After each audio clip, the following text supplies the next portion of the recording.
Hello, lovely Claudia. Welcome, welcome. How are Hello. you doing? Very good from the other side of the world. Hello. Hello, hello. So happy to connect with you again. Yes. Today, we will be discussing another chapter from our book that we have co authored together. My name is Grace, and we have Claudia Cauterucci. She's a psychotherapist based in Washington, D.C., and we wrote the book Healing from Narcissistic Abuse. And together, we are joining here to discuss chapters from the book. And today, we will be talking about the four behavioral cycle of a narcissist. So, for the audience to introduce a bit this concept.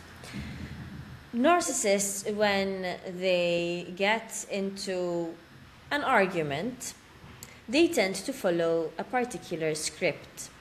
So we will go through these stages, and I want you to start thinking of examples and to even jot down, maybe get a notebook or on your phone to jot down some patterns or red flags that you might be noticing, whether it's with a friend or with your partner or with your parents, and to see whether you can identify these patterns. And Claudia will provide even more insights as she starts to usually channel messages. You know, she's very good at that. Right, Claudia? I make connections. Yeah, I Yes, make a I lot of love that. connections. I start to just connect. It pops. Yes. So let's start by the first stage, which is when the ego feels threatened. So we Grace, can I know, just say one more thing before just really quick? When you use the word script, I'd like the audience to understand that once you watch us more and more, you'll realize how scripted it is. What feels very unpredictable and spontaneous and dangerous, even from the narcissist, part of what we're trying to do is actual provide you this blueprint, this script. And that's all I wanted to say. Like, that was really important that you use that word, Grace, because that's what's going to be helpful. But go ahead. yes, I absolutely agree. And it becomes so much easier to anticipate, and so you can prepare yourself and protect yourself in relationship. So we know that the ego of the narcissist is quite fragile. And even though some of them may seem overly confident, it is a mask, it is a persona that they present to the world to protect their sense of emptiness, void, vulnerability, and fragile ego. So, when the ego feels threatened of a narcissist, they tend to gaslight, manipulate, or project what is happening onto the other party. So, for example, let's say you confront the narcissist with something, you feel like your feelings have been hurt, and you try to communicate this to them. What will happen is that the narcissist will most likely defend themselves instead of trying to empathize and being open to what you're saying and listen to what you have to say. They try to deflect the situation. They project it on you because their ego feels threatened and they cannot handle criticism, and they get into a defensive mode immediately. And then naturally, they will start engaging in abusive behavior. So instead of being heard, and instead of validating your feelings and your experience, they will start actually taking advantage, abusing you, using belittling comments and nasty adjectives. For example, calling you crazy or telling you that, no, you're just too sensitive. You're always complaining. Nothing is ever good enough for you. And all of a sudden, you're in a place where you actually have to defend yourself instead of actually discussing the initial issue that you were trying to communicate. I see you writing, Claudia. Yeah, yeah. There's so much here. And so let's do our dance as we always do.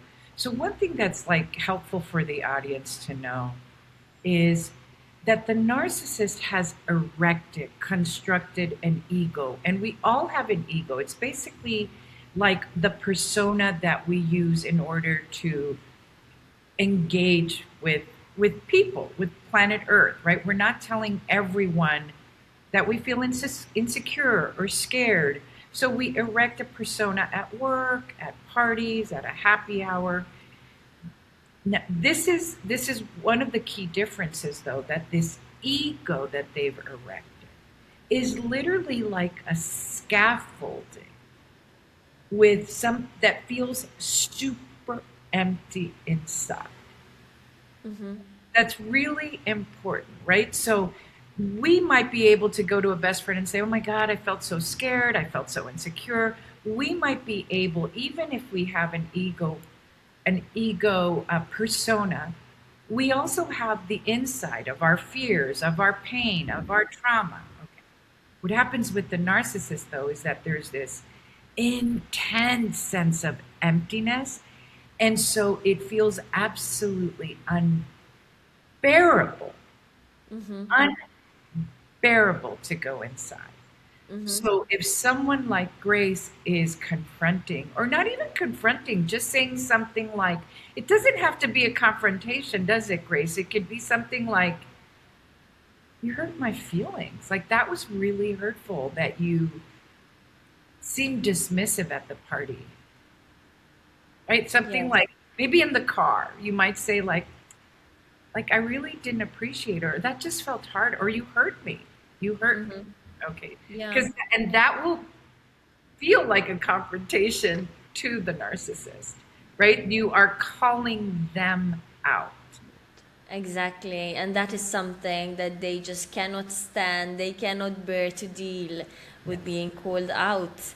And it is true. And I think it is important to differentiate between this ego that I'm talking about, that we're discussing from the narcissist, and the healthy, normal ego that everyone has, as you mentioned, that we actually need to navigate society. It's important to have this protective filter that helps you discern on whether you can, yes, be vulnerable with certain people, but also discern that you don't need to tell your deepest, darkest fears and secrets to everyone in the world. But there's this difference, as you said, that I really like this analogy of us having a scaffolding, not just a filter, a scaffolding. And what's so fragile about it is that that scaffolding is a mask. So in others, or in us, let's say, it'll be these levels of personality. Like, do I tell them about my wounded childhood? This is who I am at work. This is who I am at a happy hour.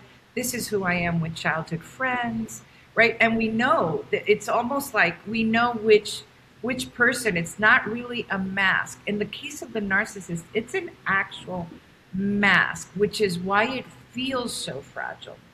And the calling out, or even the just saying that really hurt my feelings, involves the narcissist to have to go inside. And so if you can picture an immediate, like, bounce back, I call it the bounce back. They cannot even have it go inside. So they will immediately project it out, abuse it out, defend it out.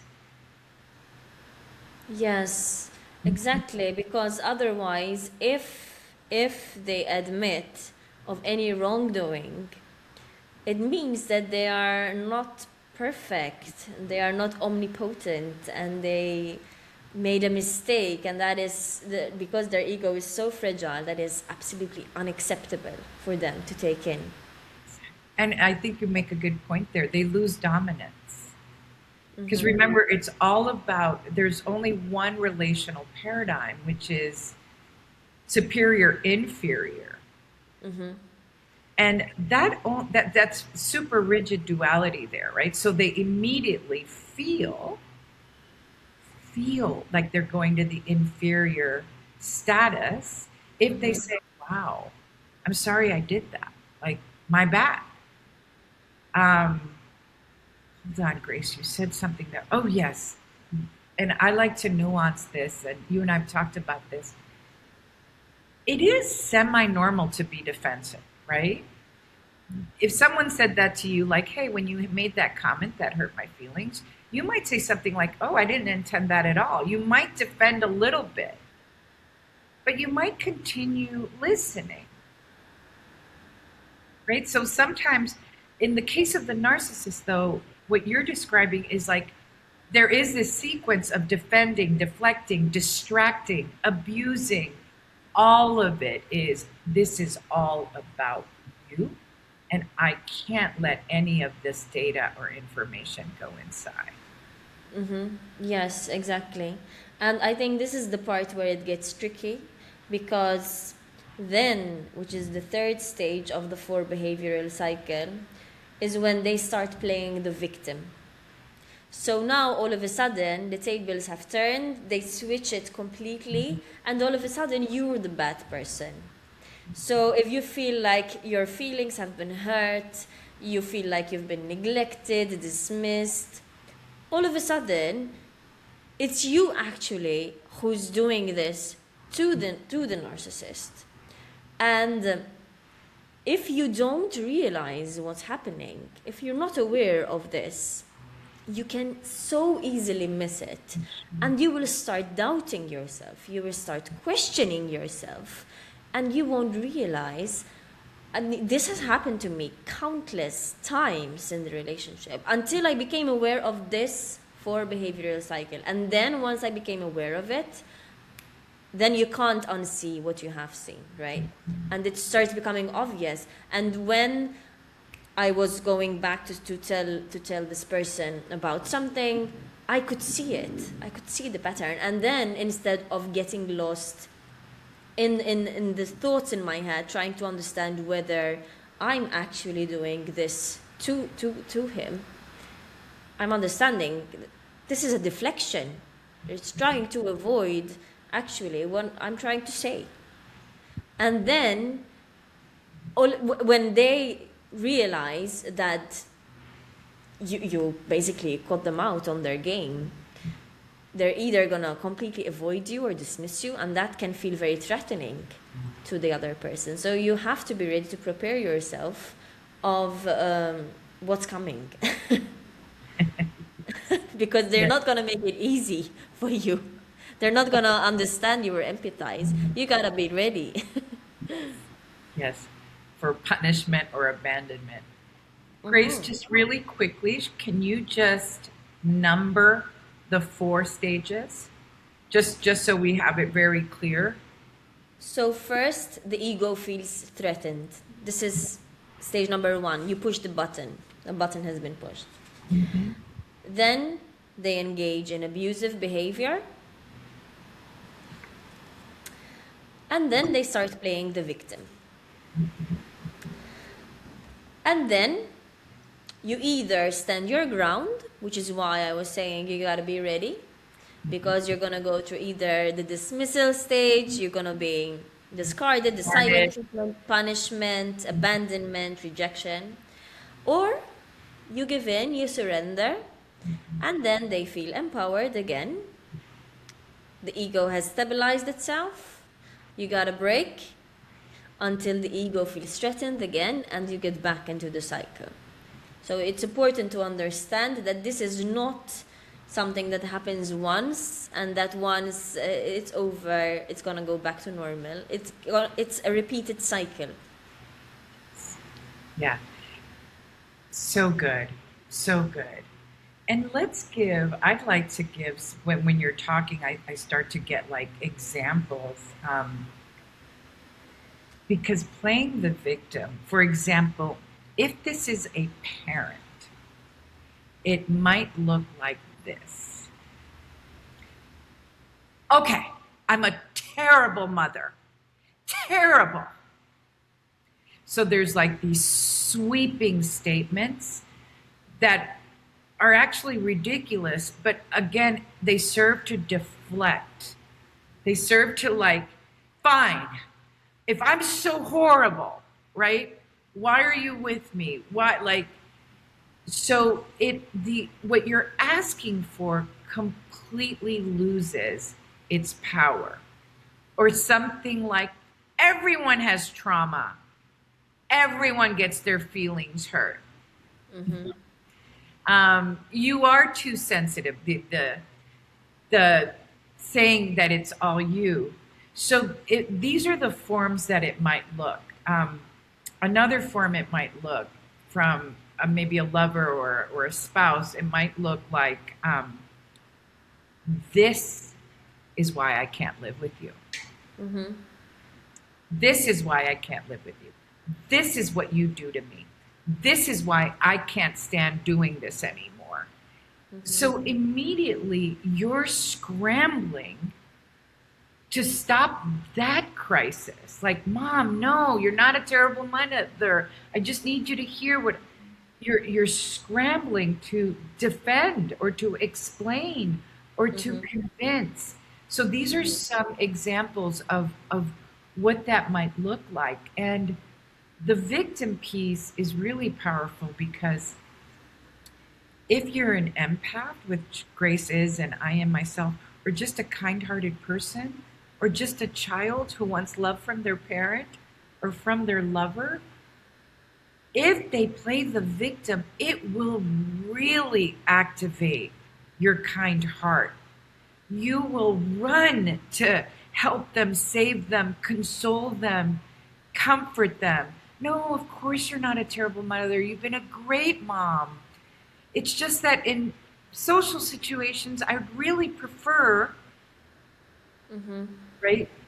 And they will stick to like, forget it, fine. I'm a bad mother, and they'll walk out. So there's the abandonment wounds, the discarding, the I won't listen anymore. This is some of the ways that I guess you prefer your father, you know. Oh my God, yes, this is so true. And yeah, guilt tripping, which is one of the ways of how to spot these kinds of behaviors. Guilt tripping, it's exactly what you're explaining. And of course, the other person will try to protect them, as you're saying, and all of a sudden you're the bad guy, and you're left feeling guilty. Oh my God, I am such a drama queen, or I am selfish, or I am not a good daughter, a good sister, a good friend. All of a sudden you're the bad guy, and they switched it on you. Well, and the training, the conditioning, right? Because then it conditions you. If I need to say something again, or if I feel something again, this is going to get explosive. It's going to get that I'm hurting them. So you start to quietly be conditioned to not speak up. Exactly. They want to train you so you don't confront them with these kinds of feelings again. And your nervous system, even on a subconscious level, feels it. You start walking on eggshells around these people because you're scared of the drama that you're about to face every time you try to communicate your needs or feelings. Yes. Grace, I see this so much in clients with narcissistic parents. It's so painful. Because the child, first of all, needs to be seen and loved. And this translates to parents or a boss. You desperately, what you're asking for is to please be seen and loved. And then when they're guilt tripped, this guilt is it's super glue. It keeps you there because the other conditioning is that it trains you to do more.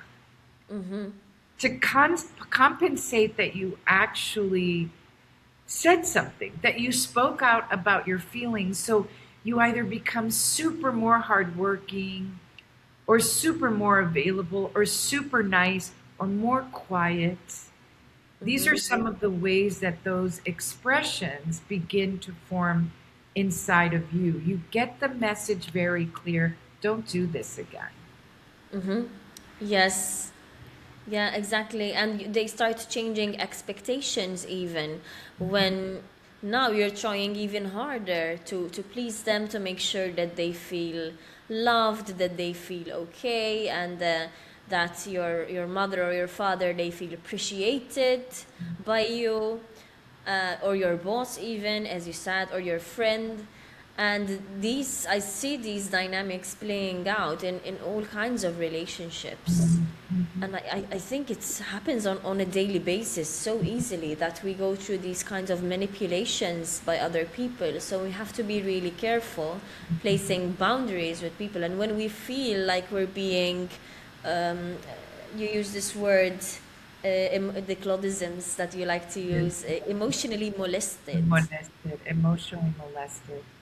Because that's Yeah, how I used to feel, with the sense of guilt tripping, that I need to be better in taking care of their feelings and needs instead of mine. exactly. It really quickly inverts the dynamic. Can we say a little bit about emotional molestation? Just so Yes. folks, because I think it's a phrase. Do you agree with this, Grace, or maybe not? But that once you have it, you really know it. Yes, you Once understand you exactly what's happening. Exactly. So just a slight trigger alert. The way that I created this phrase was thinking about sexual molestation.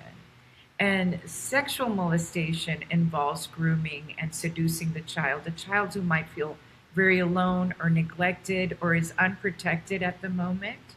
So it becomes very confusing if you're getting ice creams and attention, and that there's actual, and that for me is emotional molestation, because there's a confusion. And again, a little bit of a trigger alert, if that's okay, is sometimes when there's sexual molestation, the body will respond.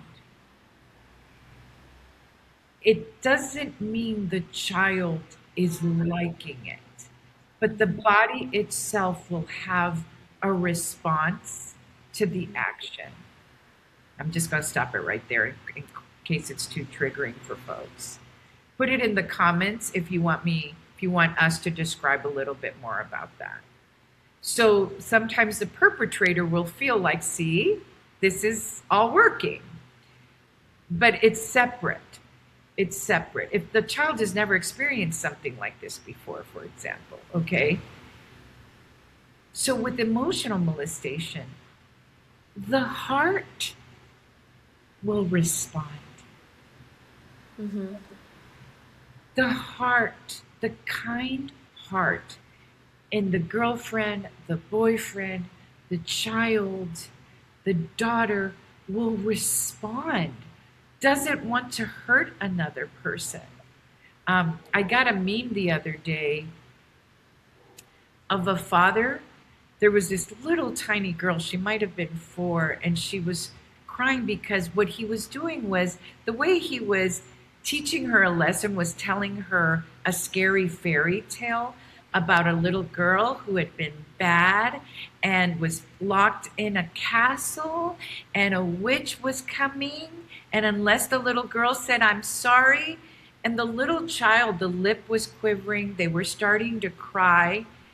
And thank God the dad changed the story immediately. But for me, that was actually not a sweet meme. It was emotional molestation. Because the child's little heart was starting to get afraid and feel bad in ways that was unnecessary. Am I making myself clear there, Grace? Yes, yeah, I understand what you're saying. Yes, and exactly, if you're a kind-hearted compassionate or empathetic, like highly empathetic person, of course you don't even have control over this. And it's something that I needed to learn how to develop across the years, to learn how to feel kindness and compassion for other people still, but hey, don't forget to feel kindness and compassion for yourself as well, because your needs and your emotions also matter as much as other people's. And abandoning whatever I was feeling to make sure that others are okay became unacceptable. And then I switched it around and I started to make sure that I'm okay. I'm not responsible for other people's emotions. And this is something so common when you're in narcissistic dynamics and relationships, because you feel responsible for the other person's emotions all the time. All the time. And it's such a heavy burden to carry, because these people, their emotions, it's an emotional roller coaster. They don't know how to emotionally regulate themselves, and they make you feel responsible to do their job that they're supposed to do. Exactly. That's such a good point. Because in some cases, if they're quite nefarious, that's a strategy. You are responsible for whether I'm having a good day or not. You are responsible for my childhood trauma. You. So that's an actual strategy. When it's not a strategy, it's because they're so dysregulated that you're running around just trying to harmonize the environment. The other way that it shows up, and I like giving examples because sometimes people might not connect with one form, is in the silences. Elaborate. Tell me more. Right, Chris? Is in these heavy, either stonewalling silences as a punishment, right? Silent treatment, or in the mood silences. Oh, yes. It's Yes. so powerfully energetic. Again, whether you're the child, the daughter, the spouse, the lover, the boss, is this emanating the mood, the bad mood, the punishment out to you. Where again, it activates this defending, explaining, convincing. I'll try and make it better. How can I serve you to shift this Yes. environment or to shift your mood or your Yes. thinking? It's so dysregulating then, because their dysregulated nervous system projects everything onto you, and then your heart is beating faster now. You're the one sweating and feeling scared and trying to figure out how to make them feel better. I know I've had times where I was called selfish and self-centered because I refused to abandon my uh, duties that I needed, my errands. I refused to do this to serve the other person. And I was being called self centered for not doing this. And this happened for years. It took me years to realize it. And then all of a sudden, I realized that how the hell am I the selfish one if you're the one asking me to abandon my things to be able to attend to your needs? This is insane. This is insane. It is. And Grace, what we talk about a lot is the trigger needs a place to land. Okay. And so if we're very wounded, let's say we were told we were selfish as children. Let's say maybe we were never told, but we had to be very responsive to one of the parents, right? So it's in us to respond to people's wounds, needs, desires, etc. Okay, so if the person said, let's say you're just kind, right? The worst thing you could say to an empath or a sensitive or a child is you're selfish, right? So the trigger will land and all the activation happens. Like, oh my gosh, I must be so selfish. I must be self-centered if I have needs, if I have preferences, right? If we start to heal, and one of the things that I like to say, and I think I put it in the book, is to start realizing that that little selfish becomes capital self, SELF. And the answer is yes. I am looking out for myself. Right? So it's almost like you actually invert the trigger. Like, yes, I will go on my errands. I will go to the gym. I will meet my friend today because that's good for my capital self. Yes. So there is this maturing, healing, growing into the SELF, the capital self. And then the trigger won't fall as much. Yes. Yeah, exactly. Yeah, understanding this, I like this explanation with the self capital S and showing that it's important, your needs, and it matters self. I wanted to share something as well that came to mind. Yeah, yes, how to differentiate between being selfish and just taking care of and self-care, basically. This is something that a lot of people confuse. And I like to differentiate it in my head when I'm navigating life and making sure that I'm taking care of my needs while also nourishing my friendships and my relationships, for example. It's good to check in with yourself and see whether you're taking care of your needs while also making space to attend to other people's needs without abandoning yours or imposing them to abandon theirs to serve you.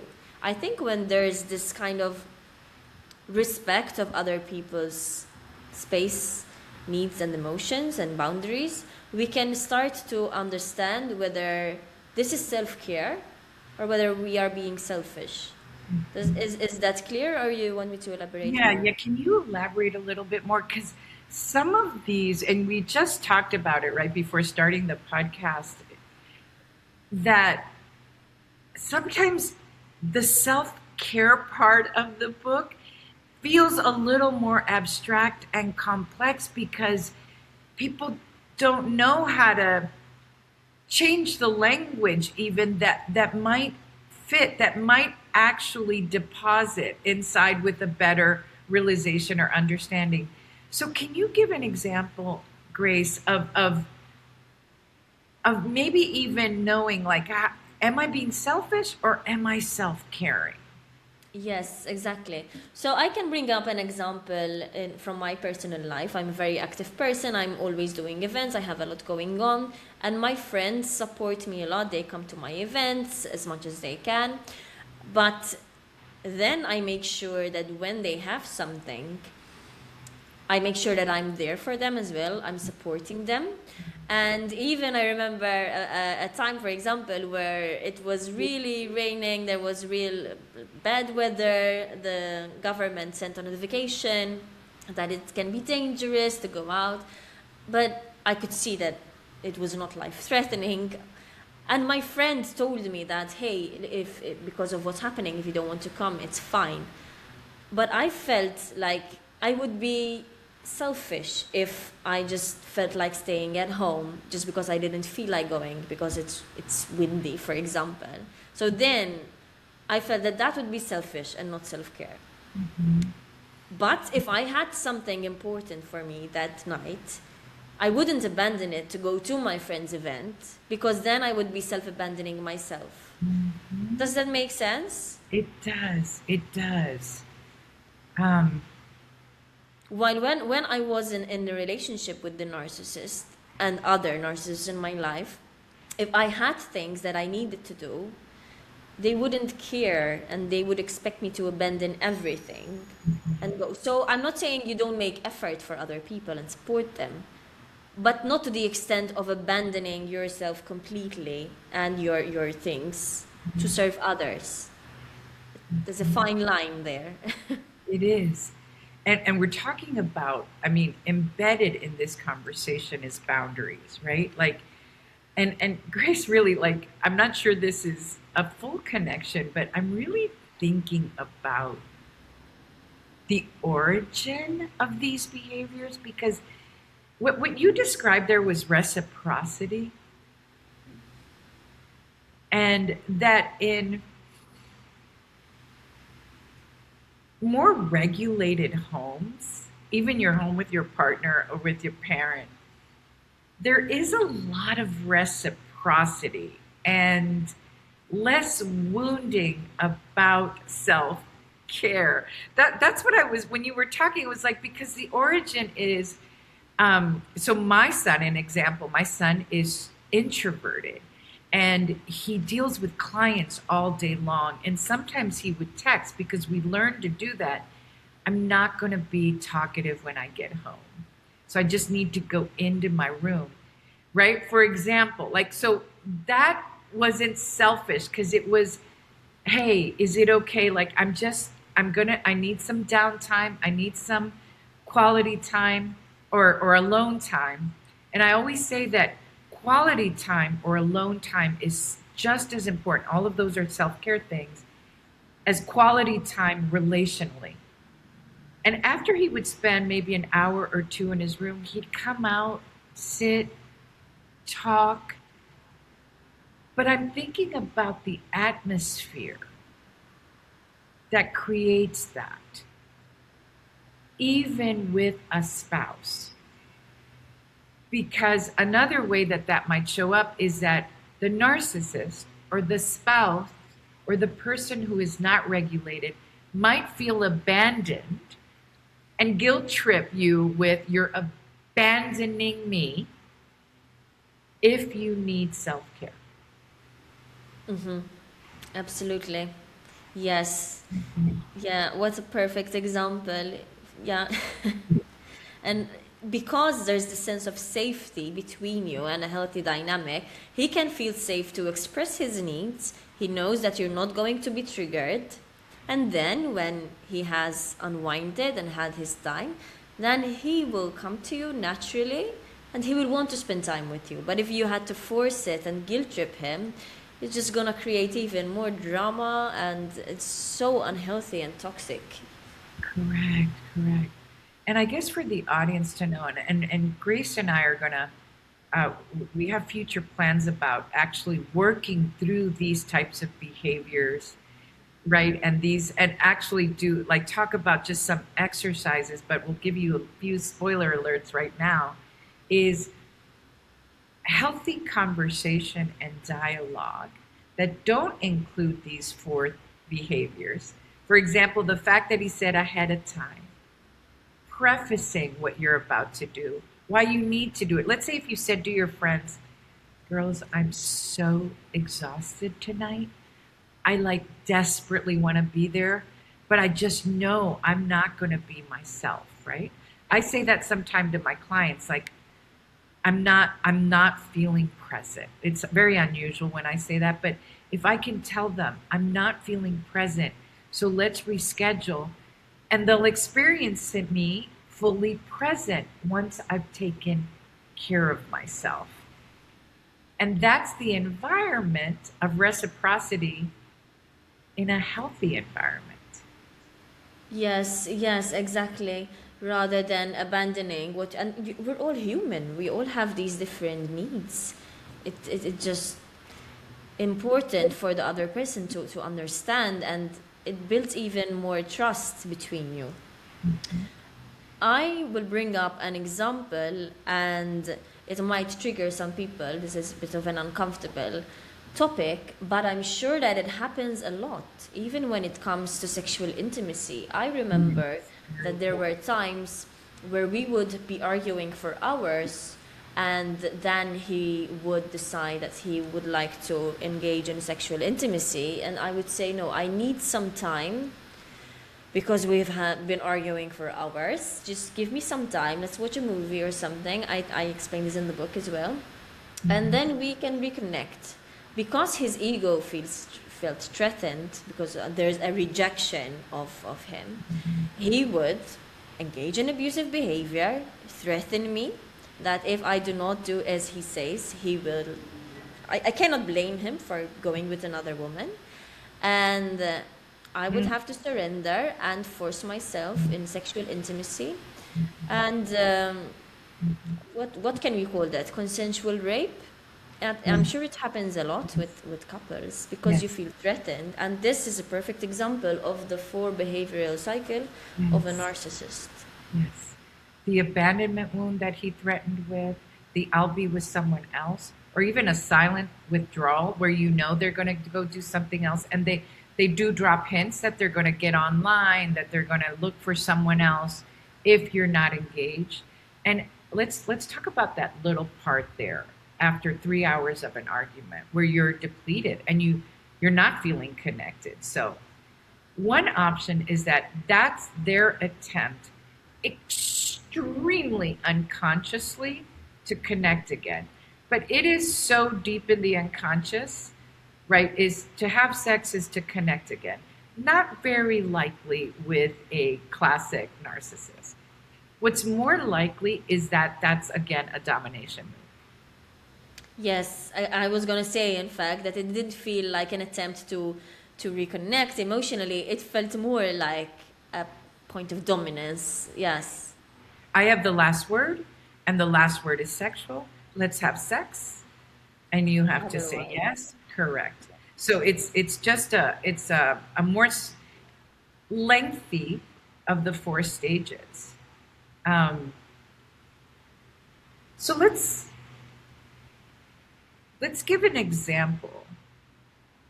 I actually really appreciate, let me back it up, that you bring in sex, because sex is always a part of this whole thing. And sex can involve, maybe if you tend to be monogamous, the invitation to bring other people in. Now, this has nothing to do with consensual polyamory or couples who decide together that they're going to be swingers, for example, or whatever. So let's put that aside, where there's been a lot of mature discussion. Although that's not easy either. As a psychotherapist, I will tell you that there's all sorts of issues that do come up when there's polyamory and feelings and deciding to bring third parties into the dyad. But sexually, they will say, listen, these are my fantasies. You're my number one. And unless you do this, I'll have to go find this somewhere else. So there is coercion. And if, in your case, Grace, like if you're a young person beginning a relationship with a narcissist, and what I mean by in your case was that you were very young when you started with this person, there's invitations to keep pushing your sexual boundaries with an active threat of secrecy, abandonment, because it's not just telling you they're going to go somewhere else. There's this heavy secrecy in the home, in the house, that is also threatening. So I'm glad you brought up the sexuality piece here. Yes, and maybe a lot of people feel uncomfortable talking about these things, but abuse thrives in silence, and as you mentioned, secrecy. And I was always advised to not speak openly about these things for obvious reasons, and therefore I feel like it's even more important to talk about these things, because it would have helped me when I was going through this to hear other people talking about it and understand, oh, this is actually not a good thing to allow it to happen. This is not okay. We must And you and I will insist on talking about this. The Epstein files were alive and well because there was secrecy and silence around all sorts of sexual behavior. We must. It's part of the empowerment is to actually talk about this. And I'm so glad that you mentioned this, because I feel like this is a heavy topic, and I don't know if you encountered this as well, but I feel like a lot of people get triggered or feel uncomfortable when we talk about these topics. I think that people sometimes like to live in their own bubble and turn their face away from the ugly things in life. And I think that it's important to be realistic and be able to hold space and listen and understand what's happening in the world, and not have it, this kind of like toxic positivity. I don't want to listen to these ugly things. It's not pleasant. I mean, we can approach them with a bit of humor to make, heavy things feel lighter. But shall we then ignore the darkness that's happening in the collective or in our relationships and pretend that we're happy? And, as they say, ignorance is bliss. I can't imagine living my life that way. Yes. It's almost like there's a few approaches. One is talking about toxic positivity or bypassing this. Mm-hmm. The other, and because I'm a clinician, is like in a trauma-informed way, which is to say this will be triggering if you have been sexually abused, sexually harassed, sexually assaulted. This will also be triggering if you have an open, sensitive, kind heart, because it's very hard, even when you haven't been abused, to even imagine some of the things that are done to young women, young men, children. It's so horrific, right? Part of it is that we want to dissociate because the horror is so intense. Mm-hmm. You can't believe it. You can't, there's no like model, or there's a model of your childhood, of your own personal trauma. So the idea is to say, listen, y'all, we have to understand that there is trauma that gets activated, or there is empathy, and very profound, disturbing empathy that gets activated.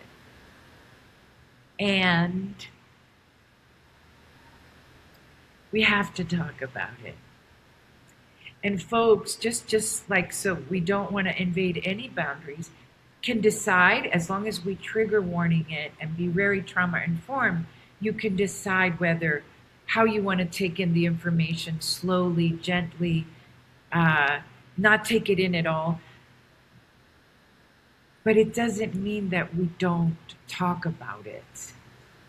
Because as you said, secrecy really holds these types of behaviors in homes, in schools, in churches, mm-hmm. in social gatherings, in couples. And you know what? When it's consensual, discussed, normal human behavior, there's no need for secrecy. Yes. The fact that you have to keep it a secret, and there's this kind of like shame around it, it means that something is not right here. What's happening? And go ahead. No, go ahead. I was just going to say, I think the same sort of approach goes when the narcissist, if we come back to the 4 steps, the 4 stages, if the narcissist says, and this is in your more healed version, same correlate, like, you're too sensitive, or look at you going again, and this is why I can't live with you. They deflect, project. I'm just such a terrible mom. The way to handle that is in the same way. You're not a terrible mom. but I still need to say this to you. Yes. Whether you can take it in or not. Yes, I am sensitive is another way to do it. I actually am. That is hurtful.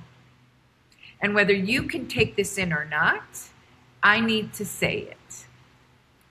Right? Yes. These are other ways of responding to those types of, yes, you might leave me for this. Yes. I still need to say what I need to say about this. Yes, yes, and staying true to yourself and whatever you are feeling. Yes, and as we come to the end of our conversation today, I can't believe like time flew by so quickly. Yeah.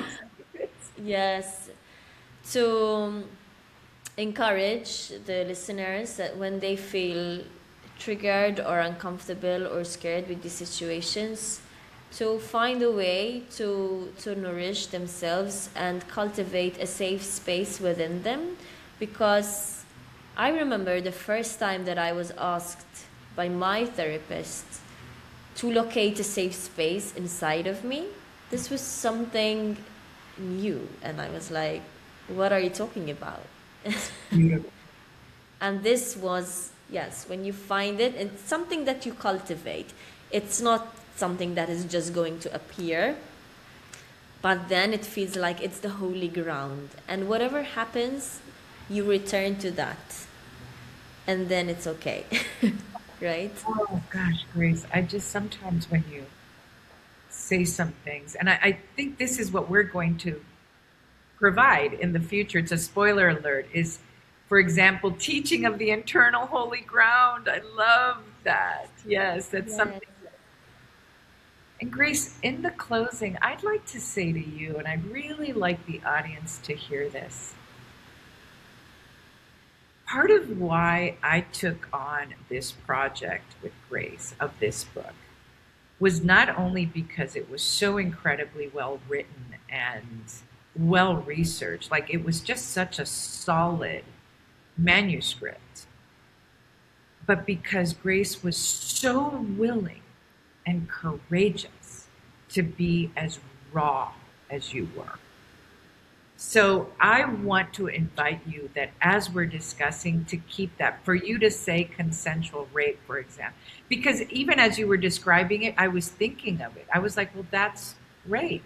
You were coerced into having sex when you had said no very clearly, and why. So I just want to I want this space to be a place where you remain true to the book, because I think that is truly more the opening. We could talk about this intellectually and from a theoretical perspective, and we could give steps all we want. But unless people can really connect to live examples and to see someone like you present yourself with such truth, it's just quite powerful. That's the true impact for me about the book. Thank you, Claudia. Yeah, it's Thank very you so true. much. Yeah. I feel like I'm wrapped up in a warm blanket right now. Yes. Very Thank good. you. Very good. Yes, I hope that the way that we are going through these conversations to help the audience feel like they have a safe space where they can see the ugliness that they went through, because sometimes it can be painful to look at these things. But I hope to inspire them that you can process these things and come to a place in your life where you can speak openly about them and feel okay and not in pain and not triggered, because you have processed them, moved past them, and that it's okay. We don't need to keep them exiled in our shadow and pretend that they didn't happen. Just process, release, let go, and then you will be okay. That's what Because they will show up. The shadow stalks us, lurks, ambushes us. Just that's what I always say is don't bypass it, because this will show up. And the whole book is about find your light again. And so these tunnels are really hard to navigate, but we are promising a light at the end of this tunnel. Yeah. Yes, and I would love to start doing this. Let's start doing this together, Claudia, for our audience Yes. to help them find their light again and help them Yes. work through it. Makes sense. Yes. Thank you. Beautiful. Thank you, Claudia, so much. Thank Always you. so fun speaking with you. Yes. So Yes. thank you so much. Claudia, I don't know if you have a closing line. Well, what I'd like to say to folks is you will find this conversation on my channel, but you will find it on our personal individual channel that is for exactly this book, which is Healing from Narcissistic Abuse. So wherever you're watching it, know that it's on both. But Grace and I go into way more depth on our Healing from Narcissistic Abuse channel. And that's when you're going to find the programs that we're going to put up there. So I just want the audience to know where to find us. But my channel has all sorts of other things, but this channel, Healing from Narcissistic Abuse, is going to go much more in depth. And you'll see there's lots of goodies coming. So like, share, comment, and really be engaged with us. We work really well with your questions of what's out there. Yes, yes, beautiful, Claudia. Thank you so much. Yes, for inviting our audience to engage. And I'll see you on the next one. Bye.